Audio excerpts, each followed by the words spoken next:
Chapter 9, Blood and Narrative. Camila did not visit again that week. She escalated instead. It began with a phone call. "Elena, I think we should talk. Just us." The tone was soft. Concerned. Strategic. Elena stood at the kitchen sink when the call came. Adrian was in the living room, scrolling through his tablet. "About?" Elena asked calmly. "About Adrian. He's been unsettled." Unsettled. Interesting choice of word. "I'm sure that's normal," Elena replied. "Adjustment never really ends." Camila paused.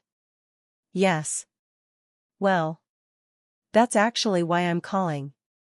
They met 2 days later at a quiet cafe across town. Neutral territory. Camila arrived 10 minutes early. Elena arrived exactly on time. Camila wore concern like a tailored jacket. Perfect fit. "I'll be direct," she began once they were seated. "Adrian feels distance from you." Elena stirred her tea slowly. Distance can mean many things. It can mean resentment. "Is that what he said?" "No," Camila admitted. "But I know my brother." Elena looked up. "And I don't?" The question wasn't sharp. It was precise. Camila leaned forward. "You've sacrificed a lot. No one denies that. But sometimes caregivers begin to see themselves as martyrs." There it was. The reframing. Elena nodded slightly. "And what do martyrs do?" "They start to believe they deserve compensation." Compensation. For 5 unpaid years. Interesting accusation. Elena folded her hands neatly. "Are you worried I'm seeking compensation?" "I'm worried," Camila said smoothly, "that you may attempt something that damages him." The words hovered. Measured. Preemptive. Elena held her gaze. "Like what?" Camila didn't blink. "Leveraging public sympathy. Financial claims. Emotional manipulation." Elena almost admired the projection. She leaned back slightly. "If I intended harm, I wouldn't meet you in public to discuss it." Camila smiled faintly. "You're very composed." "Yes. You weren't always." "No," Elena agreed. "I wasn't." When Elena returned home, Adrian was unusually quiet. He didn't ask about the meeting. He didn't have to. They were operating on shared information now. Later that evening, as she handed him his medication, he spoke without looking at her. "Camila thinks you're overwhelmed." "Does she?" "She worries you might snap." Elena met his eyes calmly. "Do you?" He hesitated. That was new. "I just want stability," he said finally. "Stability for whom?" "For this family." Elena nodded. "And what does stability look like to you?" He studied her carefully. "It looks like you staying. Not loving. Not healing. Staying." 3 days later, something shifted. Adrian requested copies of certain legal documents. "Just organizing," he said. But Elena saw the file name when he briefly turned the tablet toward her. Harrison and Cole, legal consultation intake. He was consulting counsel. Good. That meant he was nervous. And nervous people make mistakes. That night, she emailed Naomi. "He's seeking legal advice." Naomi responded within the hour. "Expected. Do not react. Let him move first." Elena closed the laptop and sat in silence. For years, she had reacted to Adrian's moods. His pain. His anger. His withdrawal. Now she did nothing. And nothing was destabilizing him. The next escalation came unexpectedly. A family dinner. Camila hosted. Matteo present. Tension disguised as hospitality. The table was set beautifully. Wine poured. Conversation light at first. Then Matteo leaned back casually. So, Elena, any plans to return to school? The question landed too cleanly. Elena smiled. Possibly. Camila raised an eyebrow. Is that realistic right now? Why wouldn't it be? Adrian's jaw tightened. It would be complicated, he said carefully. For whom? Elena asked. The air thickened.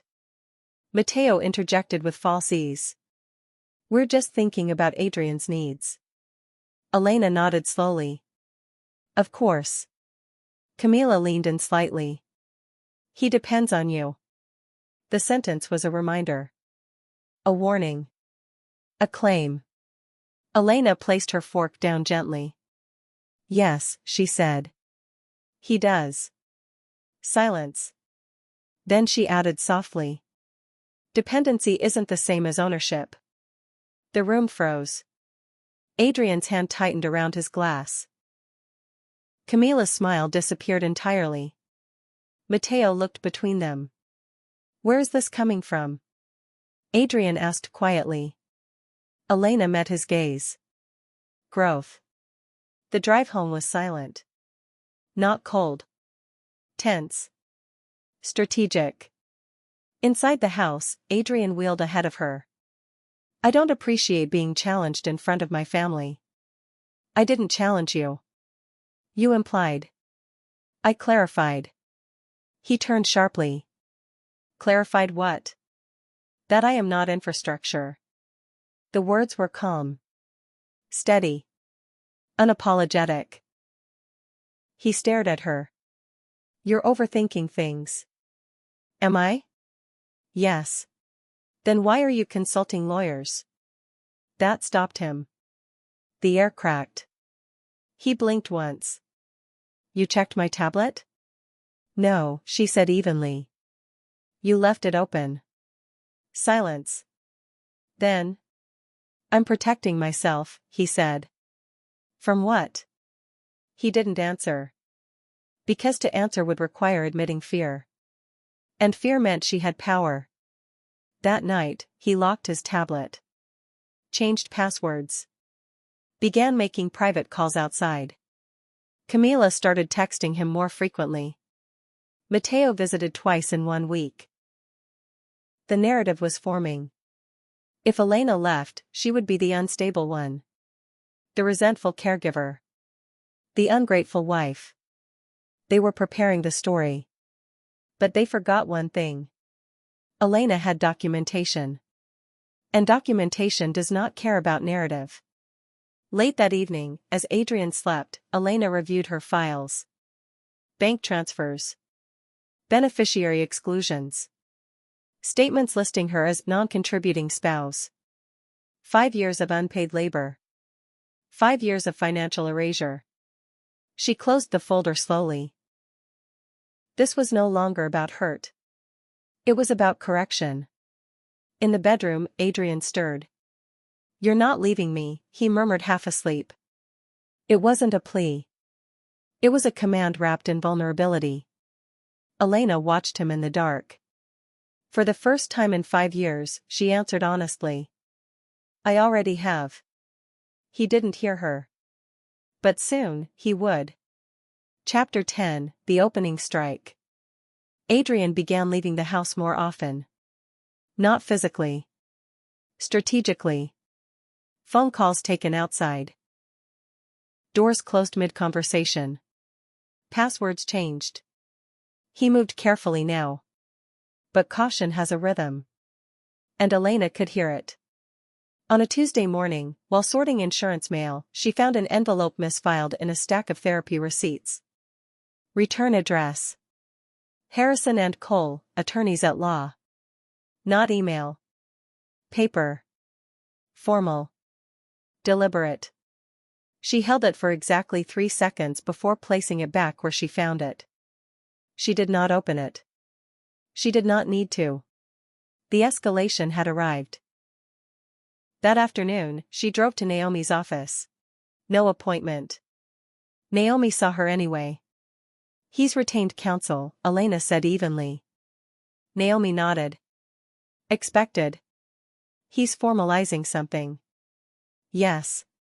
Naomi folded her hands. Which means we no longer wait. Elena didn't flinch. Then we file. Naomi outlined it cleanly. Petition for dissolution. Motion for temporary financial support. Claim of marital asset concealment. Petition for spousal compensation due to workforce abandonment tied to caregiving necessity. Clinical. Precise. Devastating. Timing? Elena asked. We file before he does, Naomi replied. Control the narrative legally. Let him respond. Elena nodded once. No tears. No shaking. Prepare it. 3 days later, Elena sat in Naomi's office and signed her name. Elena Vargas. The ink did not tremble. 5 years reduced to black lines on white paper. Not erased. Documented. Naomi slid the papers into a folder. He will be served within 48 hours. Elena exhaled slowly. Will he be angry? Yes. Will he panic? Yes. Will he try to reposition himself as victim? Absolutely. Elena stood. Good. Adrian was served on a Thursday afternoon. In his own living room. A process server at the door. Professional. Unemotional. Adrian's face shifted through confusion, then disbelief, then something darker. The envelope felt heavier than paper. He looked at Elena. What is this? Her voice was calm. It's clarity. You filed? His voice cracked slightly. Yes. Silence detonated. You blindsided me. No, she replied evenly. You prepared for this. His jaw tightened. You're making a mistake. I disagree. You think a court will side with you? I think facts will. He wheeled backward slightly, creating distance. You're exploiting my condition. No, she said softly. You exploited my devotion. The words landed like glass. He called Camila immediately. Then his lawyer. Then Mateo. The house filled with phone vibrations. Whispers behind closed doors. Urgent strategy. Elena made dinner. As usual. By evening, Camila arrived. No cafe this time. No neutrality. What have you done? She demanded. What I should have done years ago, Elena replied calmly. You're attacking a disabled man. I'm divorcing my husband. He depends on you. He structured that dependency. Camila's face flushed. You're trying to take his money. Elena met her eyes. I'm reclaiming my labor. Adrian wheeled forward sharply. You want compensation? After everything I provided? Provided? Elena repeated. Yes. Provided housing. Security. Stability. Elena nodded slowly. And what did I provide? He didn't answer. Because to answer would require calculation. And calculation would reveal imbalance. His lawyer called that night. Elena could hear the tone even from the hallway. Firm. Concerned. Preemptive filing puts you in defensive position, the lawyer likely said. Asset concealment claims complicate optics. Spousal abandonment of career is sympathetic. Adrian's voice rose once. Then lowered again. Controlled. He was not built for losing ground. After midnight, he entered the bedroom. She was awake. You've turned this into war, he said quietly. No, she replied. I turned it into paperwork. You could have talked to me. I did. When? For 5 years. Silence. He swallowed. You're going to regret this. She looked at him evenly. I already regret staying. The next morning, something shifted. Not anger. Calculation. Adrian began organizing documents aggressively. Calling financial institutions. Requesting freezes. Moving money. But Naomi had anticipated it. Emergency injunction. Asset monitoring. Legal notice preventing major transfers without court approval. He was blocked. And he knew it. By the end of the week, the house felt different. No longer marital. Litigation. Two parties occupying shared space temporarily. Adrian watched her constantly now. Suspicion sharpened into, "You planned this," he said one evening. "Yes." "For how long?" She considered. "Long enough." He stared at her. "You were pretending." "I was adapting." "That's manipulation." "No," she said softly. "That's survival." He didn't sleep that night. Not from anger. From uncertainty. For 5 years, he had been certain she would never leave. That her identity had merged with his. That dependency was permanent. He miscalculated. And men who build power on certainty collapse when it fractures. In the kitchen at dawn, Elena poured coffee and checked her email. Naomi's message was brief. Response filed. He's contesting compensation but open to settlement discussion. We have leverage. Stay steady. Leverage. For 5 years, she had none. Now she had documentation. Strategy. And timing. Adrian entered the kitchen. "You're really doing this," he said quietly. "Yes." He studied her face. Searching for doubt. There was none. "Who are you?" he asked. She held his gaze. "I'm the woman who stopped being infrastructure." Chapter 11, What He Forgot. Litigation changed the air inside the house. There were no more casual conversations. No soft domestic rhythms. Everything became documented. Text messages instead of verbal requests. Emails instead of reminders. Schedules printed and signed. Adrian had shifted fully into defense. Which meant he was thinking aggressively. That was when people made mistakes. The first settlement proposal arrived the following Monday. Naomi called before forwarding it. "He's offering limited temporary support and zero long-term compensation." "I expected that," Elena replied. "He's arguing that caregiving was a marital duty, not financial sacrifice." Elena was silent for a moment. "Of course he is." "There's more," Naomi added. "He claims you had access to joint accounts and chose not to build personal savings." Elena almost smiled. "He's constructing independence retroactively." "Yes," Naomi said. "He's trying to argue you were never financially trapped." Elena looked around the kitchen. 5 years of unpaid labor lived in these walls. Trapped wasn't the word. Engineered was. That afternoon, Elena did something small. She opened a drawer in Adrian's study. Not secretly. Not dramatically. Just deliberately. Inside were old external hard drives. Pre-accident backups. She had organized them once. Before caregiving consumed everything. One drive in particular caught her attention. Labeled, Valencia, Investment. Her pulse slowed. Valencia. The property. For years ago, Adrian had mentioned a small overseas investment property. Nothing major, he'd said. Just a hedge. It had never come up again. Not in joint discussions. Not in estate conversations. Not in financial planner meetings. Nothing major. Elena plugged the drive into her laptop. Folders opened slowly. Archived emails. Purchase agreements. Transfer confirmations. Then she saw it. Title deed documentation.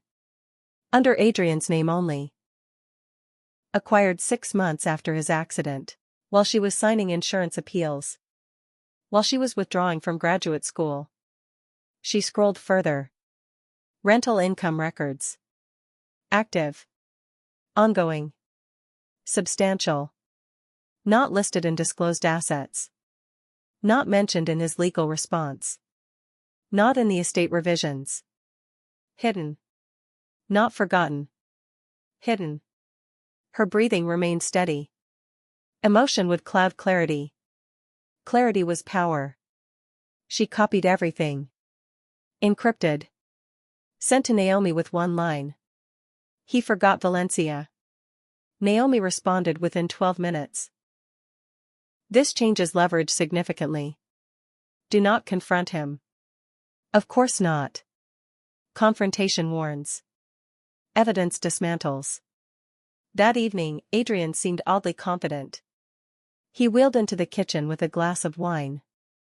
I think this will resolve faster than you expect, he said lightly. Why?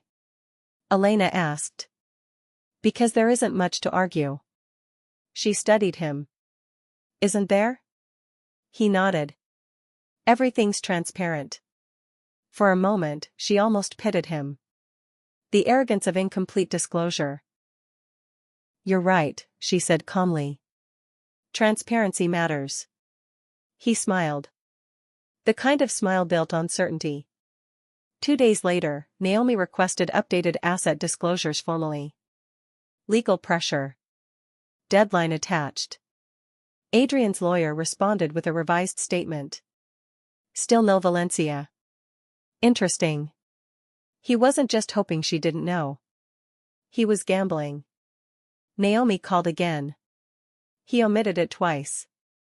That strengthens intent. What happens now? Elena asked. We give him one opportunity to amend voluntarily. If he doesn't, we file a motion citing concealment. And if we file? Judges don't like hidden income. Elena leaned back in her chair. Then we give him the opportunity. That night, Adrian studied her across the dining table. You look calm, he said. I am. You think you're winning. This isn't a game. It feels like one. She tilted her head slightly. Only if you're hiding something. The words landed gently. But they were weighted. He held her gaze for 3 long seconds. Then looked away first. The amended disclosure came 48 hours later. Valencia listed. Rental income included. Explanation attached. Previously considered an active asset. Oversight corrected. Oversight. Naomi laughed softly over the phone. He corrected because he knows you know. Good, Elena replied. Very good. This strengthened settlement pressure significantly. How much? She asked calmly. Enough that he'll need to negotiate seriously. That evening, Adrian confronted her. You went digging. I reviewed shared records. That property isn't relevant. It generates income. It was mine before. It was purchased after the accident. Silence. He stared at her. You're trying to dismantle everything. No, she said softly. I'm documenting it. His voice dropped lower. You think the court will punish me? I think the court will calculate. He wheeled back sharply. You're ruthless. She met his eyes evenly. No. I was invisible. The next settlement proposal arrived within days. Different tone. Significant temporary support. Structured compensation for 5 years of lost academic progression. Division of disclosed assets including Valencia income consideration. Not generous. But serious. Adrian had blinked. That night, he sat in the dark living room long after Elena went to bed. For the first time since the accident, he looked uncertain. Not about money. About her. You planned this, he said quietly when she passed by. Yes. For how long? Since the terrace. His jaw tightened. You overheard. Yes. Silence. Then, softer than before. You were never supposed to hear that. She stopped walking. No, she agreed. I wasn't. He watched her disappear down the hallway. For the first time, the certainty that had protected him began to crack fully. She wasn't reacting. She wasn't improvising. She was executing. And he had underestimated her. That realization frightened him more than the divorce.